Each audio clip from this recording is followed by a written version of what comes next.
We're all in this. We're all Americans. We're all in this. So if it worked in 97 up to 2001, we had balanced budgets, we had surpluses. Look at the last success we've had and see how that would cripple us today or not. And if it wouldn't, we have to start looking at how do we save the trust funds. I've got to answer to Medicaid and Medicare, people who depend on my state. The trust funds are going to be basically insolvent. And we've talked about this. Take the cap off, the FICA cap. Okay, well, if you said you spend it strictly to save the trust fund and not being going into the Treasury, it could be spent for discretionary or whatever, people may be more acceptable. You have to look at everything. And we don't have to cut and basically scare the bejesus out of people that we have in our home states right now. So somehow we've got to calm it down, but we've got to come to realization. Someone's going to pay the piper here. And what the last, one of the graphs that Mitt had here showed that where our interest is going. When interest basically surpasses every spending item that we have, that's as critical as it gets. Senator Romney, did you want to? Yeah, just a couple of comments. One, that poll is amazing. I can't believe there are 8% of the people who think we ought to cut Social Security. It was 7. Was it 7? It's astonishing. I'd like to see who they are, because I don't know a single Republican or a single Democrat who thinks we ought to cut Social Security, reduce the funding for Social Security. They may exist out there. I just haven't met them. So there is zero interest on the part of either side of the aisle to cut Social Security or cut Social Security benefits. Both the leading contenders for 2024, former President Trump, current President Biden, have both said, we're not going to touch Social Security. And Joe and I fully agree, and my guess is every member of this commission would fully agree. The question is, well, how about for people in their 20s and 30s? What should it look like at that point? How long will they live? What should the tax be? I mean, on what part of income should it be? Should we lift the cap, as Senator Manchin has indicated? So all those things are on the table for discussion. One thing that's not on the table is the idea that we're going to cut benefits. That would simply be unacceptable. It's not realistic. I do agree that we have to look for the people that have been elected to solve these problems. Your quote about that is absolutely right. And what we found is that over time, we've come closest to dealing with this challenge, our taxing, spending, fiscal challenge, when there's been a bipartisan effort. And Joe and I just worked together on a bipartisan effort on an infrastructure bill, where equal number of Republicans and Democrats worked together, crossed the divide, if you will, and got something done. So a bipartisan effort is what I think the Huizenga bill proposes, what we're proposing. They're very similar pieces of legislation. It's saying, hey, let's create a bipartisan effort of elected officials to work together to see if they can come up with something that passes muster on both sides of the aisle. And if it does, let's vote on it, up or down. Because I do think that the urgency today, I mean, I didn't underscore this urgency, but I spent my life in the private sector, in the financial sector. It's going to get hard to sell U.S. debt. And we might want to lower interest rates, say, okay, well, we're over the tough times, let's bring inflation has been dealt with, let's bring interest rates down. The Fed's not going to be able to control interest rates if people don't want to buy our treasuries. Good afternoon, friends. I have major news to share with you today. You may want to take action as quickly as possible to receive energy and water assistance. Many states and counties have made extra financial relief available to low-income households. But friends, there's limited time to apply for this extra aid. So please, friends, make sure that you watch until the end of this video to hear about all of the details. Also, to say thank you for being part of this community. Every Friday, I will be announcing several winners for the Walmart gift card giveaway. If you would like to enter these weekly giveaway, friends, please click and like several of my videos and then comment below the keyword of each video that you watch. The more videos that you watch and then comment on, friends, the greater your chances of winning the giveaways. Applications are being accepted for the Low-Income Home Energy and Water Assistance Program. This is a fall subsidy program that provides heating and water assistance for low-income residents.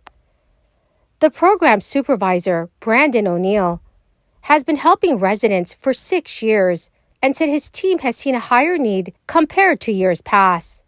O'Neill said This program provides a sense of relief to their clients during the colder months.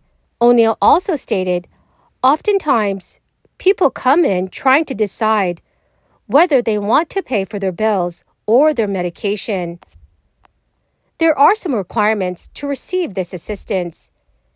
You have to be a Jefferson County resident at or below 150% of the federal poverty guidelines. The subsidy phase is between November and December. There is also a crisis phase that starts in January. According to state officials, applicants can also come back in January or during the crisis phase. The fall subsidy ends on December 15th or until funding is depleted. Help is also on the way for those who are in need with heating assistance in their homes in the state of Georgia. The Georgia Department of Human Services says, in order to qualify, a family's income must be less than or equal to 60% of the median income for a Georgia family. These funds are administered on a first-come, first-served basis until the funding runs out. Minnesota is expected to receive over $112 million from the federal government this winter to help homeowners and renters pay their heating bills. So friends, please make sure to check if your city or state is providing additional relief this winter. Today, Senate Energy Committee Chair Joe Manchin blasted the action that was taken recently by the Biden administration.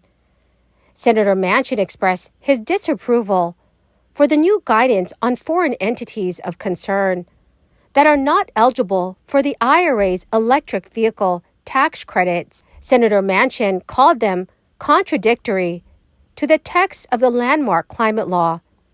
Specifically, Manchin accused the administration of seeking workarounds to the Inflation Reduction Act's restrictions on Chinese battery components.